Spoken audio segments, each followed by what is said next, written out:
Good afternoon.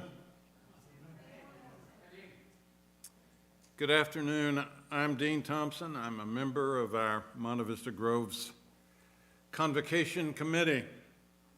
Our scripture reading today is Jeremiah 29:7. Listen for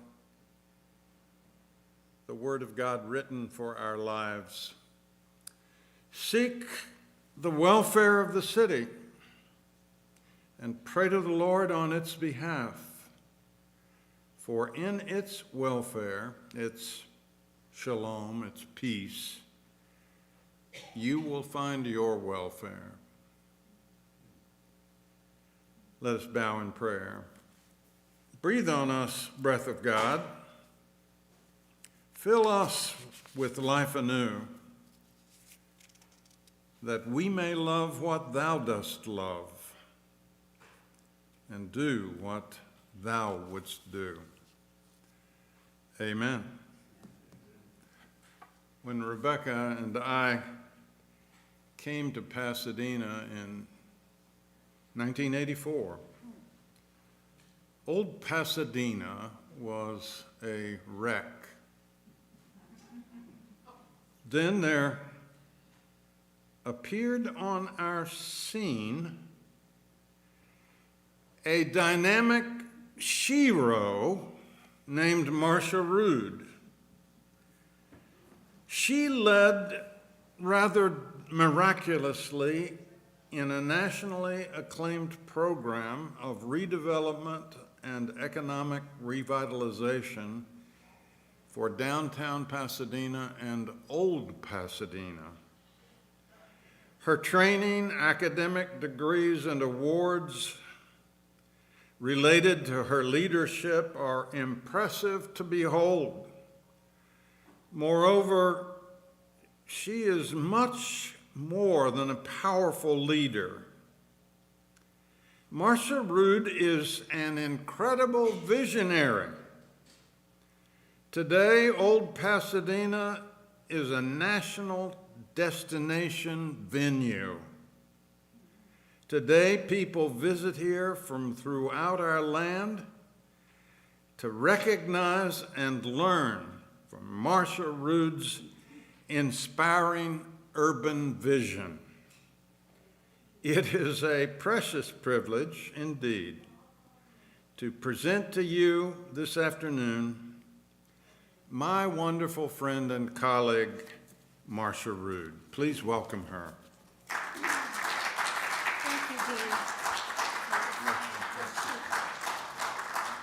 Thank you. It's so nice to stand before so many friends and people I haven't met yet but hope to. Again, I'm Marsha Rood, and I've been here several times visiting some of you, so it's nice to be here.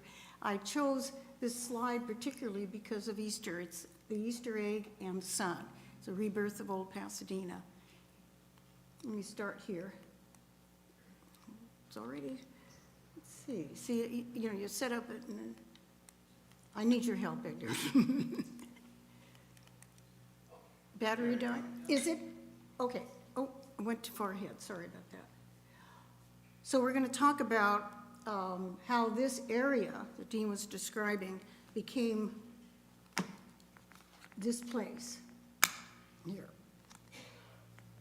I'm not seeming to be doing so well, so bear with me on here. All right. So I'll set the stage for you. As many of you know, after World War II, housing left for the suburbs, and with it went retail, office buildings, and jobs. Suburban shopping malls reigned supreme. They were invented, I think, in the early 50s. Retail follows rooftops.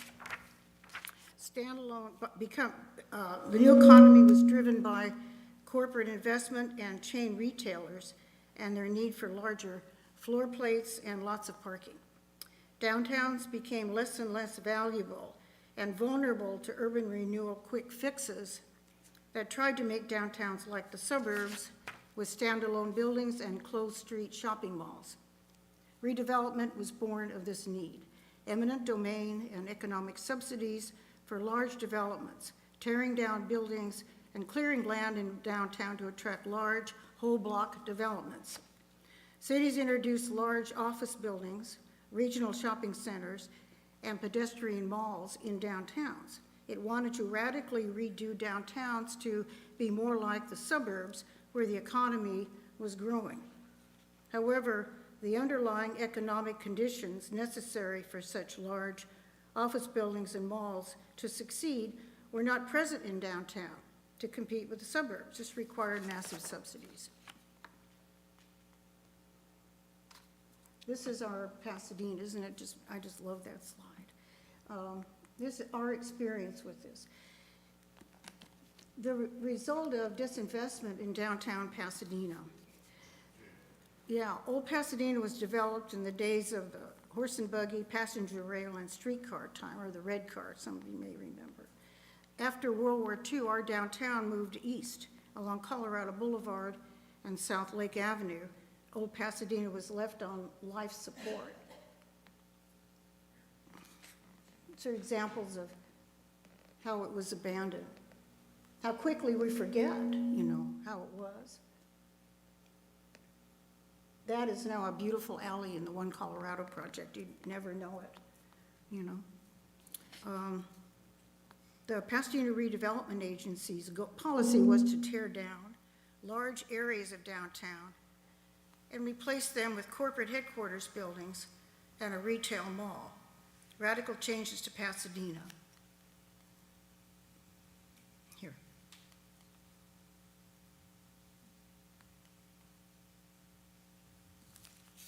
Two examples that are particularly egregious, I think. I'm not doing so well, you guys, at this stuff,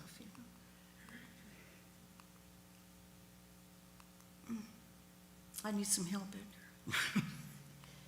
Oh, here we are. Sorry about that. Sorry. All right.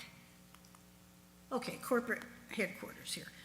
The redevelopment agency, to get this here, assembled 22 acres of what was then Old Pasadena, tore down homes, commercial businesses, relocated dozens of businesses and thousands of residents, primarily people of color, and sold the land to Parsons for 98 cents a square foot.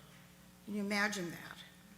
Cleared the streets, it cleared all the utilities, it just went through it and demolished everything. Quite a scar. And the next egregious thing, in my view, was Plaza Pasadena. That was done in 1980, a 600,000 square foot mall.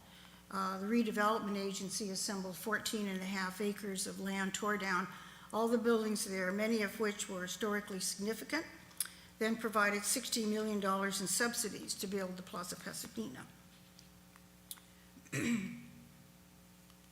Those of you who remember it, looks something like that. The blank wall, people were always saying, we could put a mural on that, but that never happened.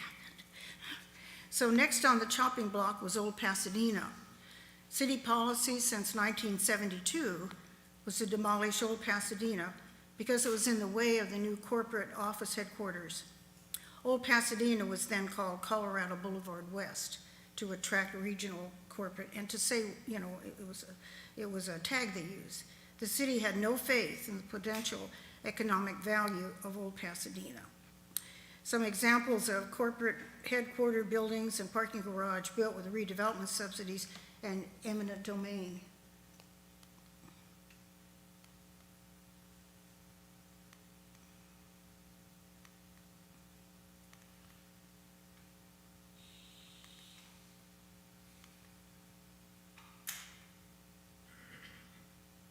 So how come Main Street happened? It happened all over. Why is that?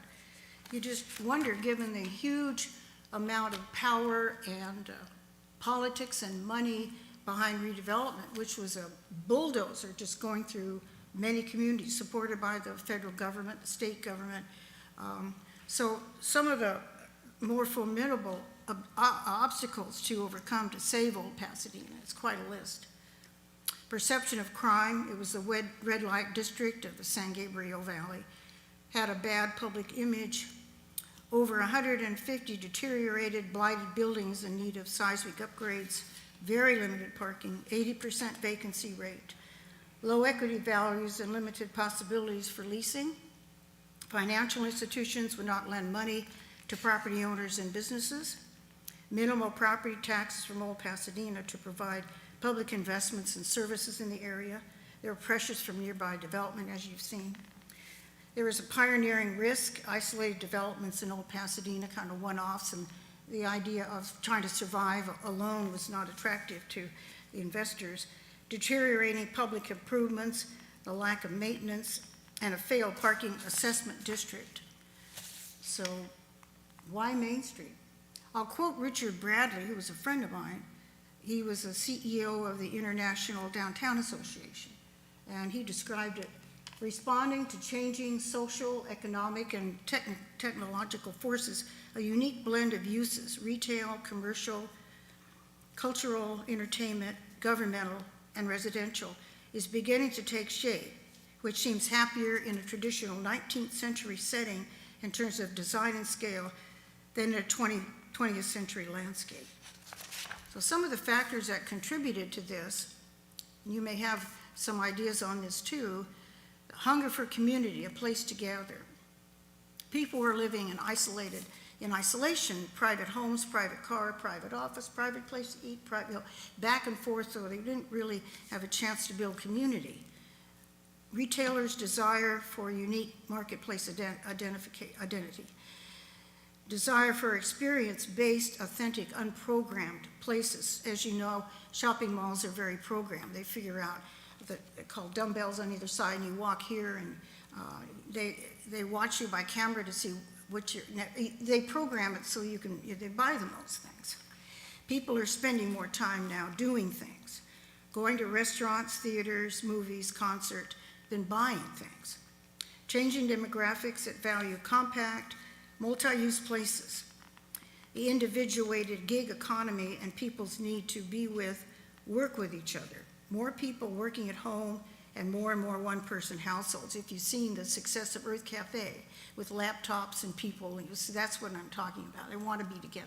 They work at home a lot of time. The knowledge economy workers who desire walkable places with a diverse environment and a strong sense of place.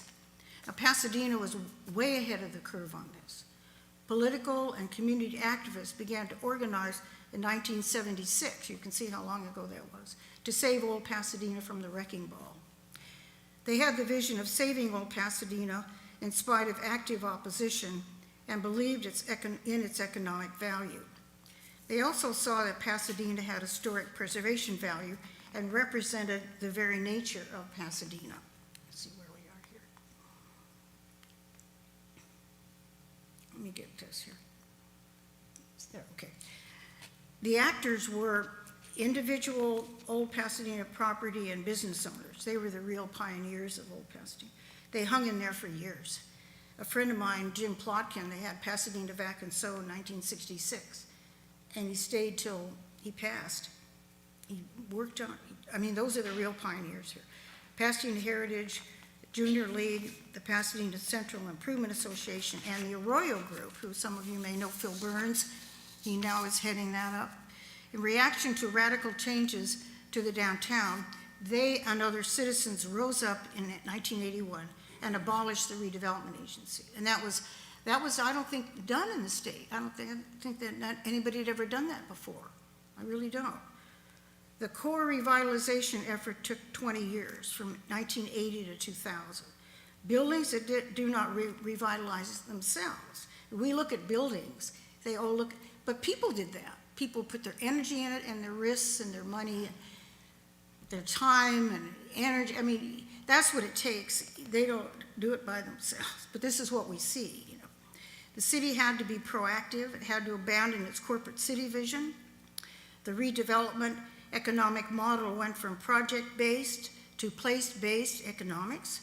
Place gives real estate its value, not individual buildings, which is another way to say location, location, location, which is a very simple real estate concept, but in planning and investment and, they don't think of it like that. They think of it as regulations. And so what happens is that the public realm gets neglected because the planners are entitling private projects. So what happens to the public domain? It's left in the lurch.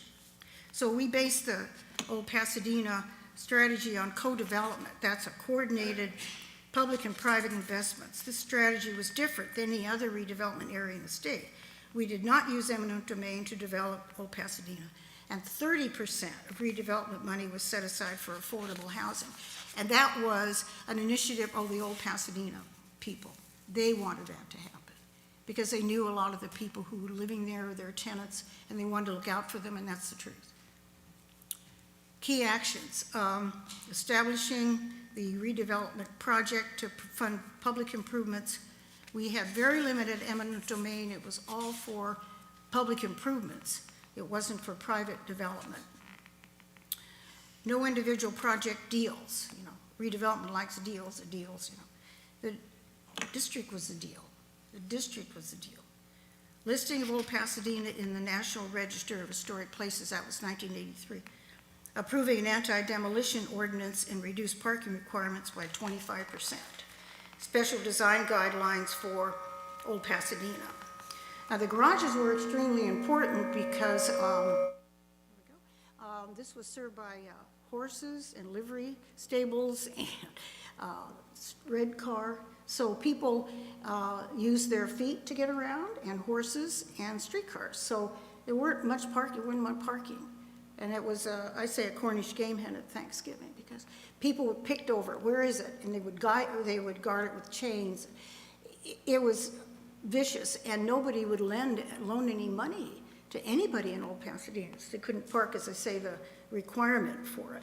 So the funding and development of 3, we call it Park Once Garage. It's similar to a shopping center where you park once and you go to different places. Nobody interviews you and say, you're going to this place and that place, and now you can come in here. You just park there, you know, and go anywhere. It's a shopping mall concept, but it works really well in Main Street. And this is talked about a lot even now, but it is rarely done. Once the garages were under construction, and I'll show you these garages, which I was responsible actually for doing. Yeah, we'll go back here. I do this wrong all the time. I apologize for this. Okay, so let me just describe them a little bit here. Sorry, again, I apologize for this. Okay, so the Ferrex and Union Garage was first, and that was a public-private partnership, and meaning the developer did it. We provided some subsidy money from the federal government in terms of bonding, but they were basically privately financed and built. And that was the first major garage in Old Pasadena. Our staff designed that for the developer. Dave Duncan did that. That was our first garage, public-private partnership. And the next 2, schoolhouse block facility, was city designed, financed, built, and operated. Same with DeLacy. And I actually did them, and I got the restaurants in here, because when people come home or come back at night, they want people and they want to have light. They don't want to come back to just a garage because it's scary. I got them painted white, and I had them designed, as I said, for 45-year-old women in high heels, because that was me. And I wanted to feel safe and taken care of. A lot of these garages have columns in the drive aisle so people can crouch and pounce so you don't know, you know. And they do 90-degree angle park, and then you come out and you don't know which way to go. We did 70 degrees, so you back out and you know where to go. So it was a lot of thinking out these things, you know. You don't just plunk things down. And then there was a formation of a business-based business improvement district. It was mainly for marketing and promotion. Didn't have that big a budget. And the big deal why I feature this is that it provided the money for the streetscapes that you see. There's blocks and blocks of lights and trash cans and graphic images and benches, and we spent a lot of time doing that. So that provided the money for all of that. They were installed in 1994, and they provided bonding capacity for $5 million. The alleys alone were $800,000 to pay. So we did that, took a while, but we got that done. The opening of the One Colorado project introduced major national and regional retailers, cinema, and restaurants, and that put Old Pasadena on the map. So people started to come to Old Pasadena. They had huge marketing budgets, and it was done at once in One Colorado. They were the They were developers from San Francisco that had done Union Square project, Doug Stitzel, and he brought with him all of his retail connections. And that was a big thing, that they recognized the value of this city and this historic setting. It was huge, and it's 250,000 square feet. It's a big project, and we made them do it according to National Register standards for historic rehabilitation of historic places. That was a big deal to get somebody to do that. Well, we were trying to attract economics, and yet doing the deal with them to get them to do, you know, it's hard to do that because you don't want them to walk. So the Streetscapes project, the goal, let's see if I can show you some of this here. Some of the streets, as you walk along, the idea of these was not to place make, but to place mark, because we already had Old Pasadena. And many times cities put in a lot of money in sidewalks, and I mean, you know, as I said, you don't come to downtown to throw things out and park and sit on benches, you know, but it has to go with the whole project. Investing first is co-development, so you invest as a private, invest in public, so it goes together and it builds its strength on that. And importantly, a 22-member community core group worked through these things. It represented all facets of Old Pasadena and accessibility issues and some of our advisory bodies, which eventually had to approve all of this. We got them on board right away. We looked at 9 trash cans, and the one that you see, I mean, it was very involved. So there's no flap on them because one of our members, Danny Melankoff, didn't want flaps because he felt ice cream cones would smear. So everything, I mean, was looked at over and over, let's put it that way. So we also have targeted retail recruitment, and that's to guide and inform the market, support and attract local independent businesses particularly. As you know, if you're a real estate broker, you have your own set of offering materials for different things. So our idea was that if you have somebody who's trying to be attracted by several brokers, they all come up with different information about Old Pasadena. So as a help, we provided that information. They could use it or not as they wanted, but it helped a lot, and we meet every 3 months and update it, so everybody was involved in that effort. I'll just run through some of this stuff. So there was substantial investment in Old Pasadena, which is shown by these buildings.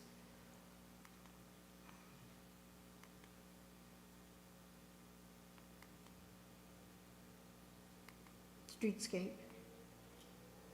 More streetscape. More people. Yeah, it's a little bit hazy, but that's the major alley in Colorado. And those drainage stones are the same as they were before. I made them put them back the same. But they put it, so that became the corridor of the mall. The alley worked in that way. And these are the scrambles. We put those in June of 1994. It's not a new concept to, you know, in terms of development of public spaces, but it's one of the few, I think, around here. And they've been in there 30 years. They work just fine. People like them. The idea was that you wouldn't have conflict between motorists and pedestrians to avoid that. And I think they work pretty well. So then in 2000s, the formation of the property-based management district, and that raised much more money than retail-based. Their budget before was like $50,000 and went up to $1.5 million. It was just a huge thing. Plus the parking meter revenue was pledged back to the district to operate and maintain it, and the district does all of that. So they get all the money from that, plus their own assessments and so on. Oh yeah, here. This is very important here. The Goal Line opened in 2004. And that's the Holly Street Village Apartments, and that linked it up with the region. And plus there are 2 stations in Old Pasadena which link the south and the north. So that's a reintroduction of regional rail that we lost years ago.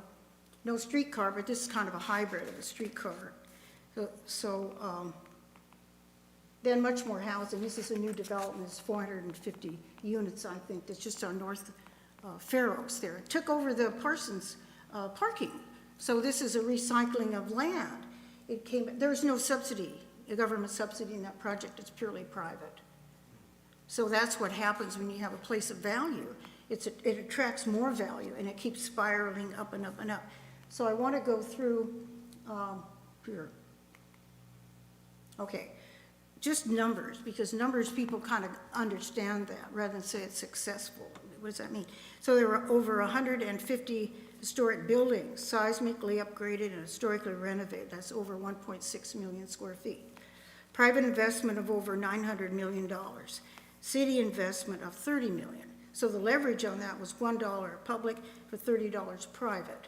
That's better than anything ever in redevelopment, ever. The $23.5 million in city debt for the public garages is paid off. Garages are now a source of revenue for the city. Vacancy rate in 1983 was 80%, and it's 5 to 10% now. Old Pasadena has grown from 8 blocks in 78 to 18 now. Sales volumes of $10 million in 1980 are now over $350 million in 2022, in spite of COVID. It was COVID-proof, it's recession-proof, it just keeps going on. Rental rates on Colorado Boulevard, 1980 were 25 cents a square foot and 15 cents a square foot off Boulevard. Now on Colorado, $35 to $40 a square foot and $25 to $30 a square foot off Boulevard. In 1989, there were 150 independent businesses and one chain. Now there are 250 independents and 50 chains. So the myth that chains are taking over Old Pasadena, in fact, we thought it would attract people and money, and it supports the independent businesses. It didn't displace them. People think they're displaced because they're mainly along Colorado Boulevard, but you can see that they were beneficial to them. There are 200 housing units in 1990. There are over 4,000 and growing, adjacent and in Old Pasadena. The condos are sold between $1 and $1.5 million. Dean was talking about awards. Here are some of them. We got the first Great American Main Street Award from the National Trust for Historic Preservation. International Downtown Association Downtown Achievement Award. Local Government Commission Livable Community Award. Pasadena Beautiful Foundation President's Commendation for the DeLacy Avenue parking facility. Can you imagine? They gave us, wow. That was, wow, Lambda Alpha International Skyline Award. Now, let's see, for the rest of the story. Here, well, I'm sorry, I have trouble with this clicker. Okay, here.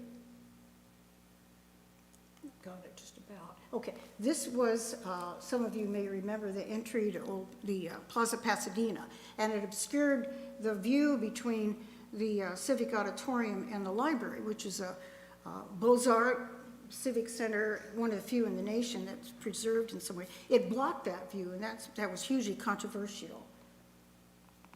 Oops, here. Now this is what it looks like. Oh, there, that's what it looks like. You see the mountains and see the library there?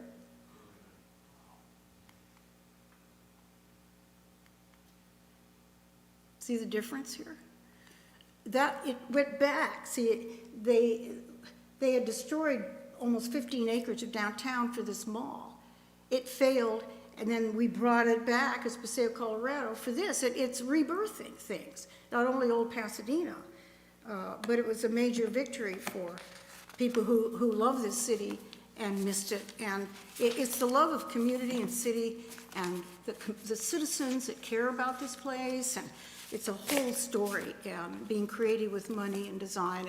It's a huge story that I can't tell you all of it, but it's there, and it has to do with what Pasadena is about and its history and its people, and it was a joy to do this.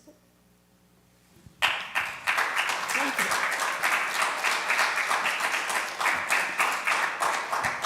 you. Stay right here, because you've really inspired us with this visual of transformation. We really call it transformation. And for you to have been the dynamo behind this, we want you to know that we are your debtors. We're your debtors. And we can tell by your present emotion how much this has meant to you to be such a vital force in the restoration of a destination old Pasadena. Yeah. So, Q&A. I'm sure that there are questions here, and let me encourage you to ask Marsha any question that you have, and Terry has the microphone.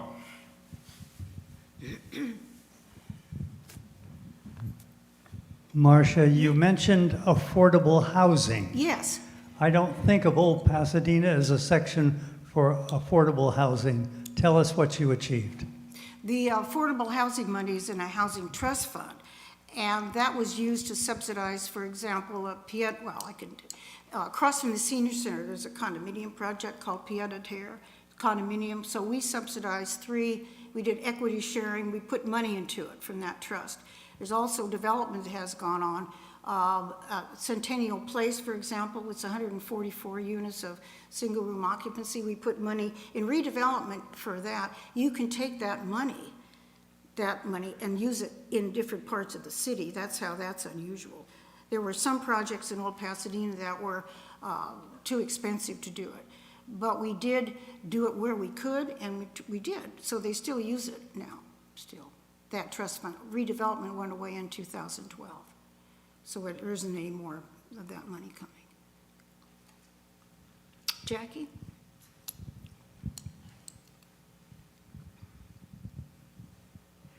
I'm not quite clear, Marsha, on exactly what your role was. I know you are a very important person, but...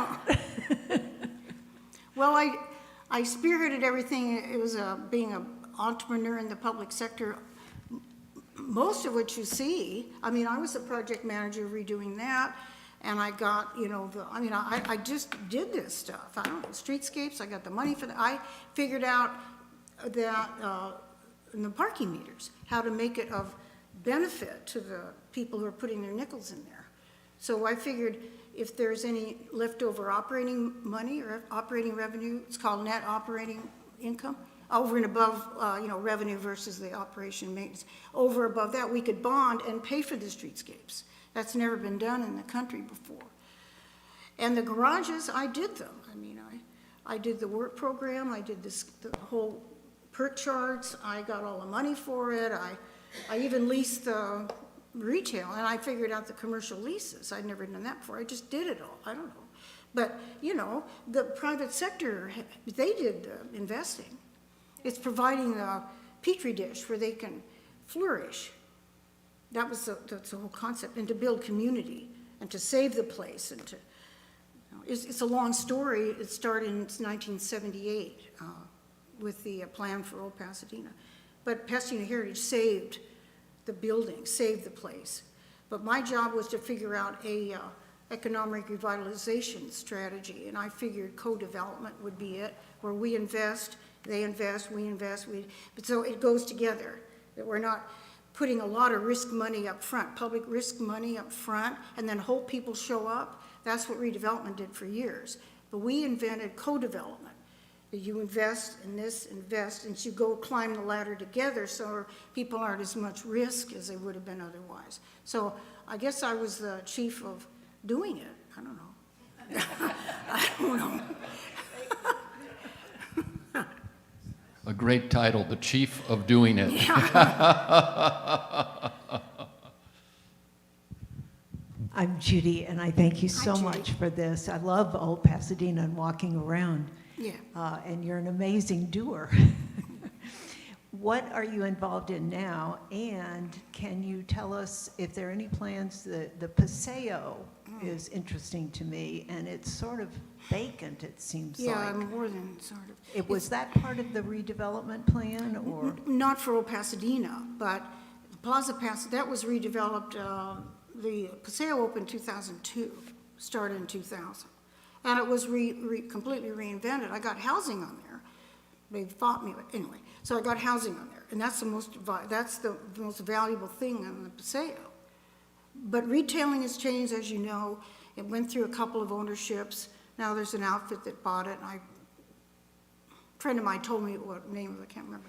But the whole thing was, it was a change in leadership at the city, and the developer wanted to do no eating at the first level, no restaurants, put them all at the top, second floor.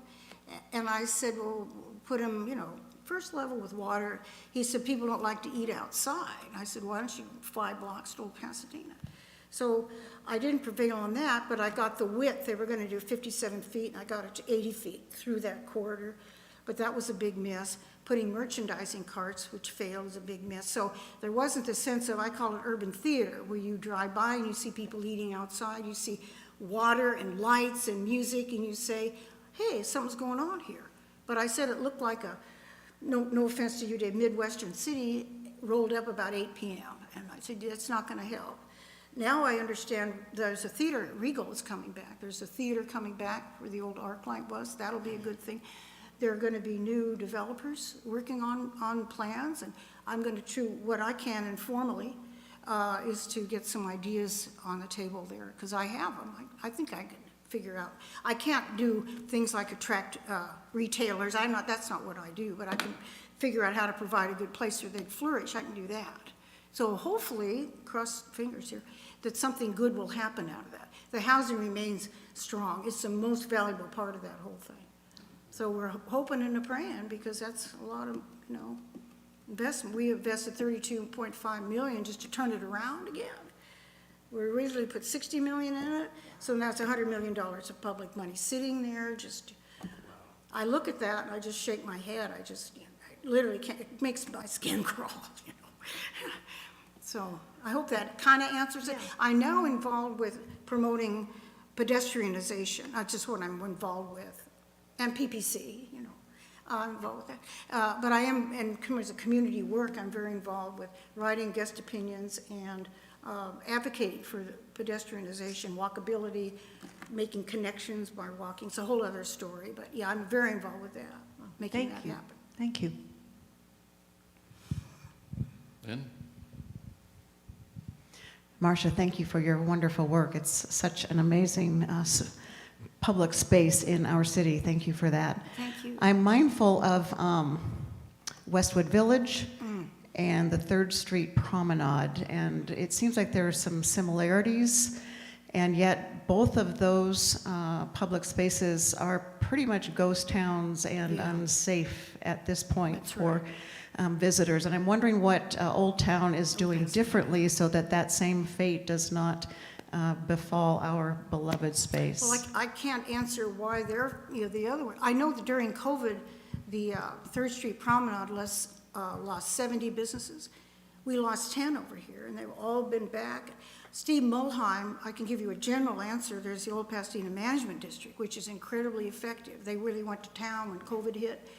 He came, spoke to our group at Rotary and listed everything. So it's effective management. The city doesn't pay as much attention as I think it should, but it's a good mix of retail. There are 4 retailers lined up for every empty spot. When you see something empty, people say, oh, that's not doing so well. There are 4 lined up to get it. But I can't talk. Westwood had a long time ago, they had a murder there, which, didn't help. And 3rd Street Promenade, I can't give you an answer to that. I just don't know. But it'd be interesting to find out. Maybe Steve Mulheim knows. Does anybody know here? Yeah. Thank you for your information. I remember Old Town in the mid-1960s, which was not a place you wanted to go to for very long. Currently, I've been to the new and wonderful new Old Town. Usually to my, that I'm in a hurry. I need to pick something up. Yeah. And so the thing that I find challenging is the parking issue. And I wonder if there is a secret to get a parking place for just a quick stop and get home on time. Yeah, the Parsons Garage, which was all redevelopment, we negotiated with them. We got them to open it up. and it's at Union and DeLacy, north DeLacy. It's a northeast corner of Union and DeLacy. And there you can park and, you know, run across the street and go. That's what I use, so you don't have to go up and up and up. I mean, I'm being traitored in my own stuff, but, you know, but that's what I do to go in and out. Yeah, Helen. Hi, Marsha. Hi. Thank you Welcome. so much. How long have you lived in Pasadena?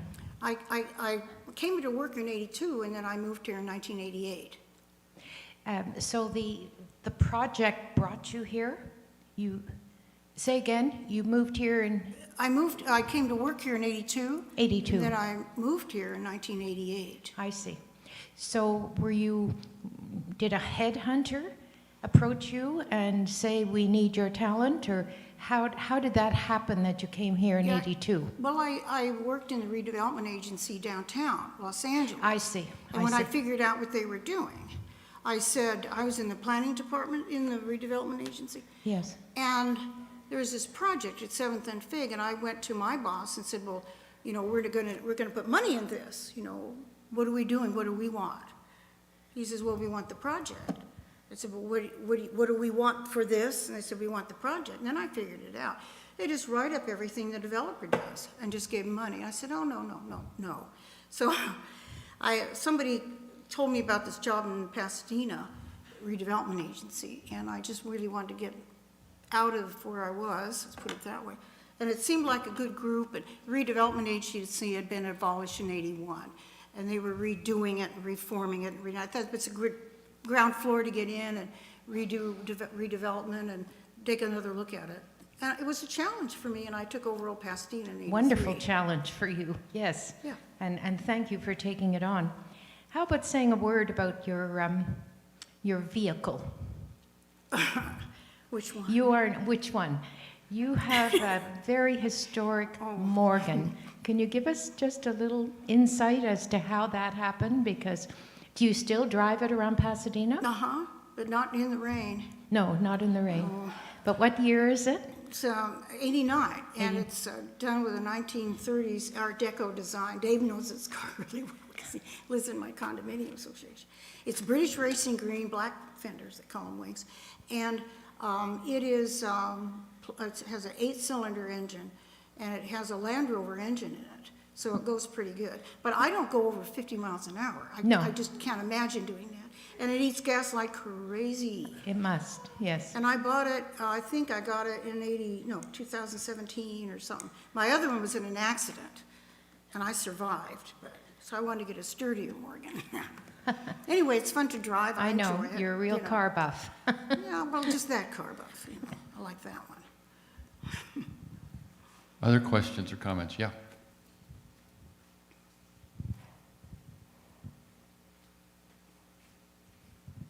Marsha, thank you again Hey, Dave. for what you did. I remember my wife and I came out from Chicago about 19 years ago, Oh, you did? and we looked all over the LA area. And it was Pasadena that really caught our eye. Wow. So it was probably, surely it was because of the work you had done. And we have heard over the years, oh, you should have seen it before. Oh, yeah. Yeah.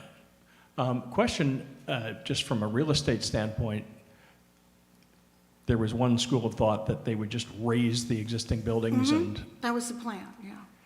but then it was really a retrofit and restore, Yes. seismic retrofit and architectural restoration.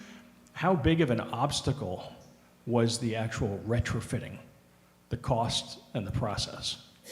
Well, it was huge, but the banks wouldn't loan any money until the parking garages were built.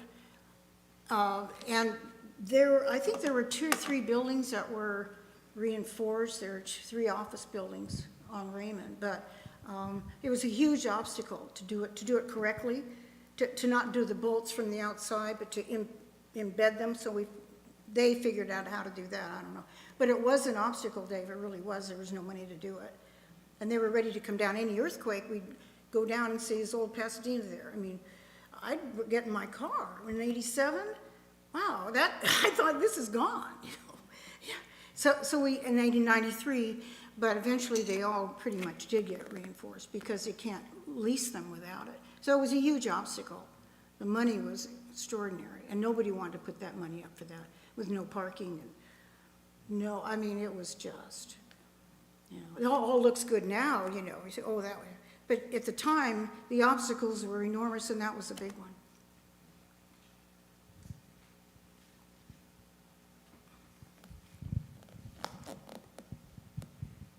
I would imagine, Marsha, that you have been busy serving as a consultant.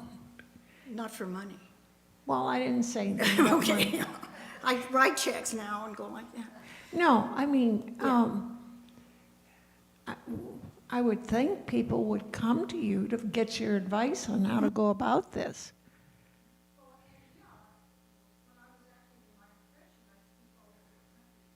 Yeah.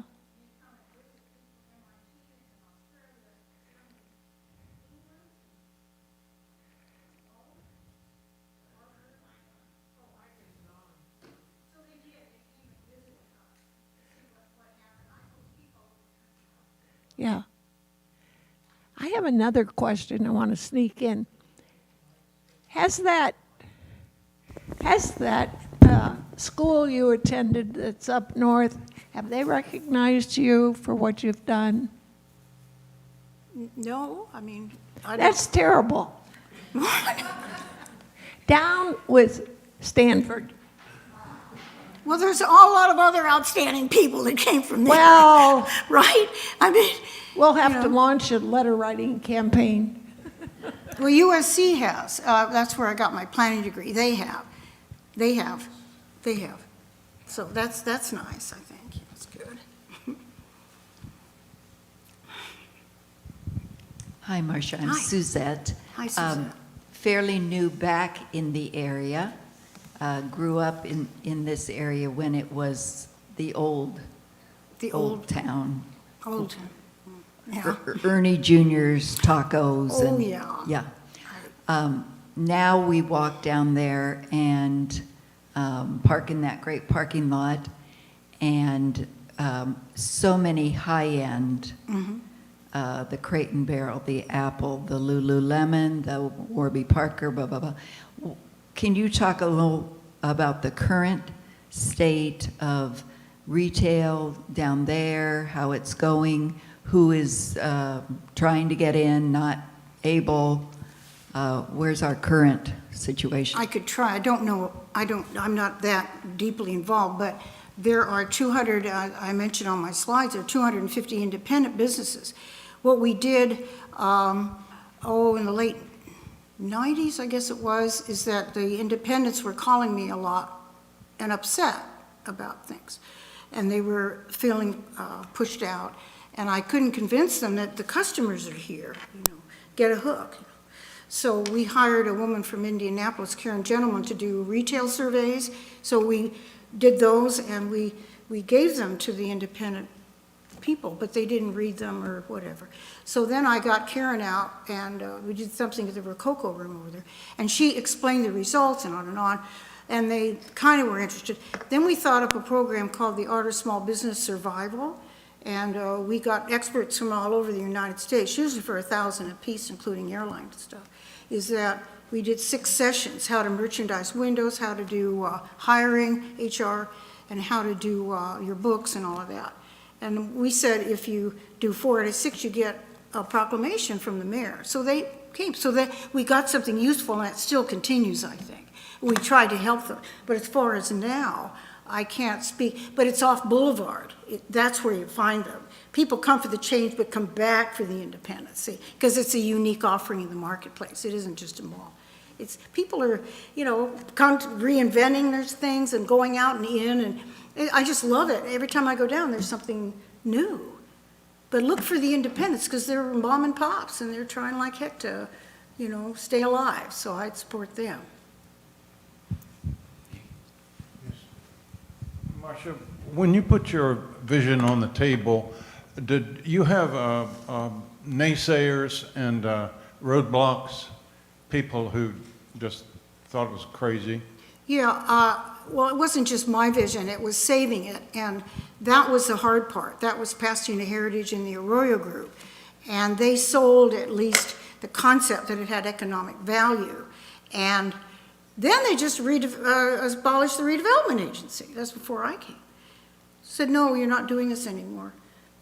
So that's what happened. We did form a redevelopment agency, project area in Old Pasadena, but no eminent domain for private projects and no money for private individual investments. All of it goes to public improvements.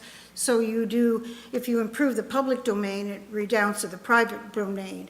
And that was best said by John Kenneth Galbraith in his book, Affluent Society, in 1997 or 57. He said, it's hard to enjoy a Rolls Royce on a dirt road. See, so one redounds to the other. And that was the concept that we had. We took all our money and put it in the public domain, and that redounded to the private. Redevelopment puts all of its money in the private domain and hopes for the best. That's the sum of it is, some of it. But I invented the co-development strategy thing.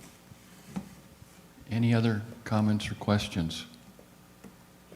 Well, Marsha, as I've listened to you, there have been 3 words that have emerged as descriptors of your work. First of all, your resilience. You had so many challenges in front of you when you stepped into this work. Yeah, I did. And you stayed at it. And that tenacity has led to what we all get to enjoy every day here. And also, I think about your creativity. There were challenges, and you saw problems with the existing ways of addressing those.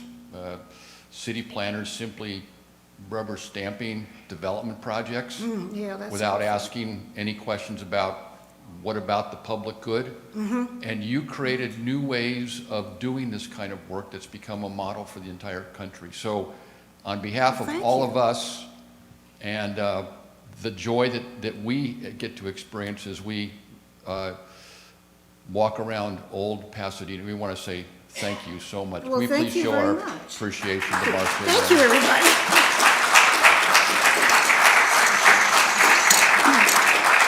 I enjoyed being with you, and thank you for asking me to present. So thank you, Dean. There are several of us who were at Fuller in the late 60s through the 70s, and we remember a very different Old Town. Oh, yeah, I do too. Yeah. That was the place to go get the tacos, but make sure you're out of there before it got dark, Before right? 5 o'clock. So just a word about next week. We're going to continue with this theme of focusing on local enterprises that create common good here in the Pasadena-San Gabriel Valley. So next week we are going to have Neil Mottinger. Some of you may know Neil. He's a member at La Cañada Press. Gary Demarest actually introduced Neil and his wife to each other. And Neil, for the last 56 years, has worked at JPL. And he's been involved in the Mars Orbiters as well as the Mars Rovers, multiple projects, and he's still at it today. The name of his presentation will be All the Way to Mars and Beyond. And Neil came last week, and Edgar and I were here working on his PowerPoint presentation and his visuals. You're going to see some videos next week that are just absolutely, literally out of this world and in another world. And he's a delightful person, so with a really witty sense of humor. So we encourage you to come on back next Thursday at 4 o'clock. And for those of you who are watching online, we invite you as well. We think that the videos and the PowerPoint presentation will show really well in the virtual setting. So once again, thank you for being here. And Marsha, thank you for your presentation. We're very grateful.